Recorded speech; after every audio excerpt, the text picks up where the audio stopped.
మీరిప్పుడు జీవిస్తున్న ఈ జీవితం, మీరు అభిమానిస్తున్న ఈ జీవితం, అసలు ఈ జీవితంలో మీ భాగం ఏమిటి? మీకు జన్మనిచ్చింది మీ అమ్మగారు. ఆ తర్వాత మీరు నడక నేర్చుకున్నది, మాట్లాడటం నేర్చుకున్నది, భాష నేర్చుకున్నది, మిగిలినవన్నీ నేర్చుకున్నది గురువు ద్వారానో, తల్లిదండ్రుల ద్వారానో, లేదా మీ చుట్టూ ఉన్న ప్రపంచం ద్వారానో అయి ఉండొచ్చు. వ్యవసాయం, వ్యాపారం, వీటన్నింటినీ నేర్చుకున్నది కూడా మరొకరి నుంచి. ధనం, దాన్ని ఎలా సంపాదించాలో కూడా ఇతరుల నుంచి నేర్చుకున్నారు.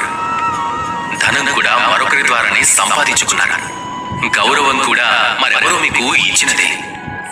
జన్మించిన తర్వాత మీకు మొదటి స్నానం చేయించింది కూడా మరెవరో. మరణం తర్వాత అంతిమ స్నానాన్ని కూడా మీకు మరెవరో చేయిస్తారు. ఈ ప్రపంచంలో మీదంటూ ఏంటి? జీవితం. కేవలం ఇది మాత్రమే మీది.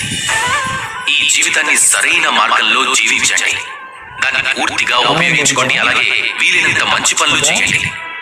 అలాగే సమయం వచ్చినప్పుడు ఇవన్నీ ఇచ్చిన మీ అందరికీ మీ అవసరం ఉంటే కనుక అప్పుడు సమయం వచ్చినప్పుడు వాళ్ళకు కూడా మీరు పొందినవన్నీ ఇవ్వాల్సి ఉంటుంది. ఈ జీవితంలో మీకు ప్రాప్తించినవన్నీ సరైన పద్ధతిలో వాటన్నింటినీ జాగ్రత్తగా చూసుకోండి, నేర్చుకోండి. వాటిని ఇతరులకు పంచడం ఎలా?